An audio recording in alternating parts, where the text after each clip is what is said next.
Trinamool Congress కంచుకోటను బద్దలుకొట్టింది Bharatiya Janata party. Jan Sangh వ్యవస్థాపకుడైన Shyama Prasad Mukherjee సొంత రాష్ట్రం పశ్చిమ బెంగాల్లో తొలిసారి అధికారంలోకి వచ్చింది. ఎగ్జిట్ పోల్స్ ను మించి అఖండ విజయం సాధించింది. 195 స్థానాలతో తిరుగులేని విజయం సాధించింది. ప్రధాని నరేంద్ర మోడీ బహిరంగ సభలకు పోటెత్తిన బెంగాల్ ప్రజలు ఓట్లతోనూ వీర తిలకం దిద్దారు. 45% పైగా బీజేపీ ఓట్లొచ్చాయి. బెంగాల్లో బీజేపీ విజయం తథ్యమన్న మోడీ మాటే నిజమైంది.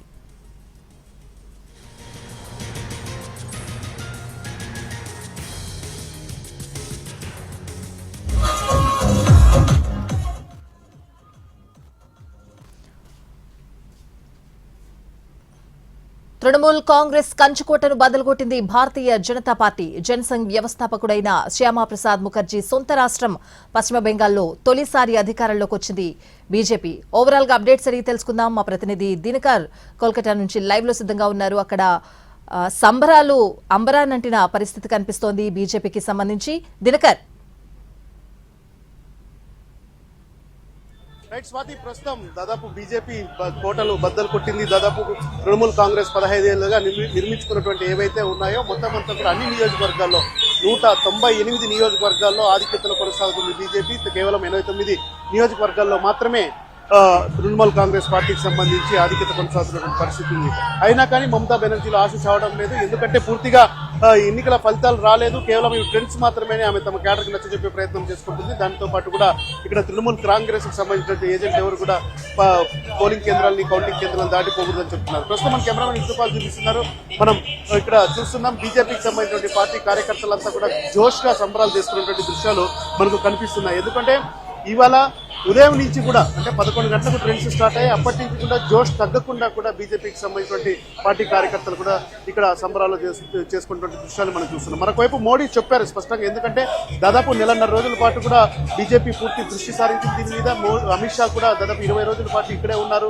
భవిష్యత్తులో ఎన్నికలు ఏవి జరిగినా కానీ వాటికి చుక్కాని లాగా దిశానిర్దేశం లాగా వెస్ట్ బెంగాల్ ఎన్నికలు ఉంటాయని చెప్పి ఈ ఎన్నికల ఫలితాలు ఇప్పుడు వస్తున్నటువంటి ఫలితాలు చూస్తే మాత్రం 189 నియోజకవర్గాల్లో అందుతున్నటువంటి సమాచారం, తాజా సమాచారం ప్రకారం 189 నియోజకవర్గాల్లో బీజేపీ ఆధిపత్యంలో కొనసాగుతున్నటువంటి పరిస్థితి ఉంది. అది 200 కూడా దాటుతుందని చెప్పి కూడా పార్టీ అంచనాలు వేస్తుంది. ఎక్కడ పోగొట్టుకున్నామన్న దానికి సంబంధించి మాత్రం మమతా బెనర్జీ పార్టీ లెక్కలు వేస్తున్నటువంటి నేపథ్యంలో ఖచ్చితంగా 5 అంశాలు ఇక్కడ ప్రస్తావనకు వస్తున్నాయని కూడా మనం చెప్పాలి. ఏది అంటే ఒకటి దేశ భద్రత, బంగ్లాదేశ్ నుంచి అక్రమంగా వస్తున్నటువంటి చొరబాటుదారులు కావచ్చు, ఆ తర్వాత ప్రభుత్వ వ్యతిరేకత ముఖ్యంగా అధికంగా పనిచేసింది. ఆ తర్వాత బీజేపీ కూడా అటు లెఫ్ట్ పార్టీలు కాంగ్రెస్ పార్టీకి సంబంధించినటువంటి ఓటు బ్యాంకులను తన వైపు మరలించుకోవడంలో సక్సెస్ అయింది. దాంతో పాటు కూడా ఇంటిగ్రిటీ, నేషనల్ ఇంటిగ్రిటీ అంటే బంగ్లాదేశ్ బార్డర్ కి పశ్చిమ బెంగాల్ కి మధ్యలో ఉన్నటువంటి ప్రాంతంలో అక్రమంగా చొరబాటుదారులు వచ్చారు. దాంతోపాటు ఈ ఎస్ఐఆర్ ద్వారా కూడా దాదాపు 92 లక్షల ఓట్లు ఏవైతే ఉన్నాయో వాటిని తొలగించి అక్రమంగా ఉన్నటువంటి ఓట్లను తొలగించిన తర్వాత బీజేపీ పూర్తి స్థాయిలో సక్సెస్ అయినటువంటి ఎన్నికలుగా మనం వెస్ట్ బెంగాల్ ఎన్నికలు చెప్పుకోవచ్చు. ఇంకా ఫలితాలు 2 కొనసాగుతున్నటువంటి పరిస్థితి. పూర్తి స్థాయి ఫలితాలంతా కూడా ఈ రోజు అర్ధరాత్రి వరకు వచ్చే అవకాశం ఉంది. 93% పైగా ఎన్నికల పోలింగ్ నమోదవడం దగ్గర నుంచి కూడా ఇది బీజేపీ హవా అని చెప్పి కూడా పార్టీకి సంబంధించిన నేతలు విశ్లేషకులు చెప్తున్నారు. ఎగ్జిట్ పోల్స్ అన్ని కూడా బీజేపీకే మద్దతుగా ఇచ్చాయి. అయితే బీజేపీకి ఎగ్జిట్ పోల్స్ ఇచ్చినటువంటి సంఖ్య కన్నా అత్యధికంగా కూడా పూర్తి స్థాయిలో బీజేపీ ఇక్కడ పోటీ చేయబోతుంది. అంటే 4వసారి గెలిచి సీఎం అవుదాం అనుకున్నటువంటి మమతా బెనర్జీ ఆశలన్నీ కూడా పోయాయి. ఆ తర్వాత తొలిసారిగా ఇక్కడ వెస్ట్ బెంగాల్లో అధికారం సాధించాలన్నటువంటి తపనతో, కృషితో బీజేపీ అగ్రనాయకత్వం చేసినటువంటి శ్రమంతా కూడా సక్సెస్ అయిందని చెప్పుకోవాలి. ముఖ్యంగా ఇక్కడ నేను అబ్జర్వ్ చేస్తున్నా చాలా మంది యువత, మహిళలు, ఆ తర్వాత ఎక్కువ హిందుత్వ, ఎందుకంటే ఏదైతే మమతా బెనర్జీ పార్టీకి ముస్లిం ఓట్స్ పోలరైజేషన్ అయ్యిందని చెప్తున్నారో అంతే స్థాయిలో, అంతకు 2 స్థాయిలో కూడా హిందూ ఓట్స్ కూడా పోలరైజ్ అయ్యాయని చెప్పి కూడా తాజాగా వస్తున్నటువంటి లెక్కల వల్ల మనకు తెలుస్తుంది. ఒకవైపు నార్త్ బెంగాల్లో పూర్తి స్థాయిలో బీజేపీ పట్టు బిగించింది, అంతే స్థాయిలో కూడా సిటీలో కూడా పూర్తిగా పట్టు సాధించింది. సో ఓవరాల్ గా చూస్తే బీజేపీ తన అనుకున్న ప్లాన్ అంతా సక్సెస్ఫుల్ గా ఇంప్లిమెంట్ చేసి అమిత్ షా దాదాపు 20 రోజుల పాటు ఇక్కడ మకాం వేయడం, దాదాపు 10ల సంఖ్య ర్యాలీలోను, రోడ్ షోల్లో కూడా ప్రధానమంత్రి నరేంద్ర మోడీ కూడా ఇక్కడ దృష్టి పెట్టడంతో ఆ ఇద్దరి కృషి వల్ల, ఆ తర్వాత స్థానికంగా మమతా బెనర్జీ మీద ఉన్నటువంటి వ్యతిరేకత మూలంగా ఈ రకమైనటువంటి ఫలితాలకి దారితీస్తున్నాయని కూడా మనం చెప్పాల్సినటువంటి పరిస్థితి ఉంది. సాయంత్రం 7 గంటలకు మొత్తం అన్ని ఫలితాలు వస్తాయి. కొన్ని ఏదైతే నార్త్ బెంగాల్లో ఉన్నటువంటి కొన్ని సెన్సిటివ్ ఏరియాస్ లో మాత్రం వాటి ఫలితాలు కూడా నిదానంగా ప్రకటిస్తామని చెప్పి ఈసీఐ చెప్తుంది. ఈసీఐ ఎప్పటికప్పుడు అధికారికంగా ఇస్తున్నటువంటి లెక్కలే ఈ రకంగా 189 స్థానాలు స్థానాలు బీజేపీకి, తర్వాత 89 స్థానాలు తృణమూల్ కాంగ్రెస్ పార్టీకి ఉండడంతో ఇంకా ఇది కొనసాగే అవకాశం ఉంది. అర్ధరాత్రి వరకు కూడా పూర్తిగా ఈ యొక్క ఎన్నికల ఫలితాలు కొనసాగుతూనే ఉంటాయి. రేపు ఉదయానికి మొత్తం అంతా కూడా ఎవరైతే విజయం సాధించినటువంటి అభ్యర్థులు ఉన్నారో వారందరికీ కూడా గెలుపు సర్టిఫికెట్లు ఇస్తామని కూడా ఈసీఐ అధికారులు చెప్తున్నారు. రైట్, మనం ప్రస్తుతం చూస్తున్నాం క్లోజ్ గా వెళ్తే సంబరాలు చేసుకున్నటువంటి యువత, బీజేపీకి సంబంధించినటువంటి క్యాడర్ అంతా కూడా వస్తూనే ఉన్నారు. చాలా మంది దాదాపు ఇక్కడ 3 కిలోమీటర్ల మేర ట్రాఫిక్ కూడా జామ్ అయింది. ఇంకా అత్యంత కీలకమైనటువంటి వెస్ట్ బెంగాల్లోనూ ఇక్కడ ఏదైతే కోల్కతాలో కీలకమైనటువంటి హౌరా బ్రిడ్జ్ ఉందో హౌరా బ్రిడ్జ్ మొత్తం అంతా కూడా బీజేపీ క్యాడర్ తోనూ లీడర్ తో కూడా సంబరాల్లో ములుగు తేలుతున్నటువంటి పరిస్థితి ఇక్కడ కొనసాగుతుందని చెప్పొచ్చు. ఫలితాలు ఇంకా ట్రెండ్ కొనసాగుతూనే ఉంది. దాంతో పాటు ఆధిక్యతలో ఉన్నటువంటి బీజేపీ ఎంతకు నిలబడిపోతుంది అన్న దానికి సంబంధించి కూడా ఎవరికి వారు లెక్కలు వేసినటువంటి నేపథ్యంలో కనీసం 200 స్థానాలకు బీజేపీ చేరుతున్నటువంటి ప్రాథమిక అంచనా ప్రస్తుతానికైతే ఉంది. రైట్, దినకర్, అంటే బీజేపీ మొదటి నుంచి కూడా అంటే ప్రచారంలో కూడా చాలా కాన్ఫిడెంట్ గా ఉంది. మమతా బెనర్జీ బెంగాల్లోనే ఏం చేయలేరు, ఇక్కడ ఢిల్లీకి వచ్చి ఏం చేస్తారు అన్న రీతిలో అమిత్ షా కూడా మాట్లాడడం జరిగింది. అంటే ఓవరాల్ ఫోకస్ మొత్తం కూడా ఈ 5 రాష్ట్రాల ఎన్నికల్లో ఎక్కువగా బెంగాల్ మీదే బీజేపీ పెట్టిన సిచ్యువేషన్. దాని అంతటిని మోడీ ప్రచారం ఒక ఎత్తు అయితే అమిత్ షా ప్రచారం కూడా మరో ఎత్తు అని చెప్పాలి. సో ఓవరాల్ గా ఈ గెలుపుకి క్రెడిట్ ఎవరికి ఇవ్వాలంటారు? అంటే ఎనాలిసిస్ ఎలా చేయొచ్చు? మోడీ, అమిత్ షా ఇద్దరు పూర్తి స్థాయిలో ఇక్కడ కాన్సన్ట్రేట్ చేశారు. అలాగే బీజేపీకి సంబంధించిన టాప్ లీడర్లు, ఆ తర్వాత మనకు అందుతున్నటువంటి సమాచారం ప్రకారం స్వాతి దాదాపు 6 నెలల నుంచి బీజేపీ ఇక్కడ స్కెచ్ వేసినట్టుగా మనకు చెప్తున్నారు.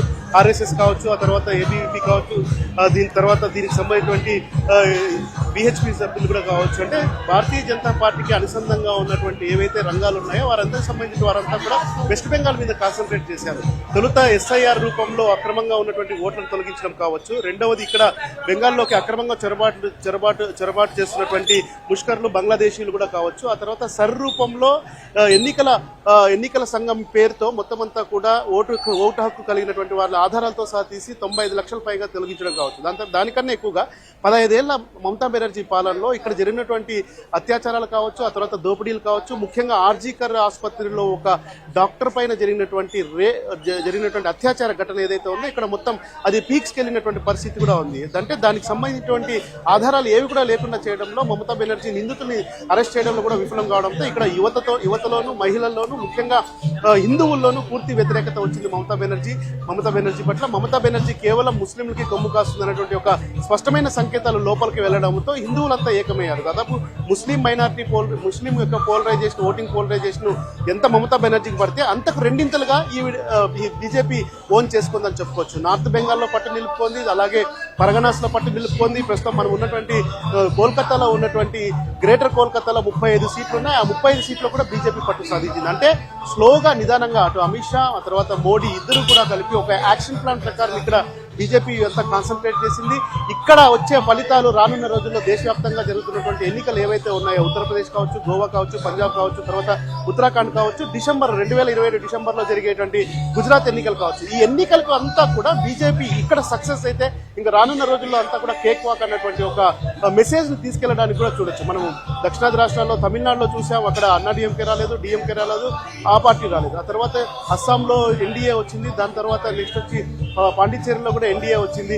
ఒక కేరళ మినహా మిగతా రాష్ట్రాల్లో కూడా బీజేపీ హవానే కనిపించినటువంటి పరిస్థితి ఉంది. టీవీకే ప్రస్తుతం ఉన్నటువంటి పరిస్థితి అయితే టీవీకే అన్నాడీఎంకే కలిసి బీజేపీ కూటమి కలిపి ఏమైనా వెళ్తారని చూడాల్సినటువంటి పరిస్థితి ఉంది. అంటే ఈ 5 రాష్ట్రాల ఎన్నికల్లో ఏవైతే ఇక్కడ ప్రస్తుతం జరిగినటువంటి ఎన్నికల ఫలితాల్లో బీజేపీ తాను అనుకున్నట్టుగా ఇంప్లిమెంట్ చేయడంలో సక్సెస్ అయిందని చెప్పొచ్చు. ముఖ్యంగా వెస్ట్ బెంగాల్లో అమిత్ షా అండ్ మోడీ వేసినటువంటి స్కెచ్ 100% సక్సెస్ అయింది. ఒకవేళ ఇదే రూపంతో, ఇదే ప్రణాళికతో భవిష్యత్తులో ఎన్నికలకు వెళ్తే మాత్రం బీజేపీ విజయదుందుకు మోగిస్తున్నటువంటి అంచనా ఇక్కడ అందరి రాజకీయ విశ్లేషణలో ఉందని మనం భావించాలి. Alright, Dinkar, thanks for the updates.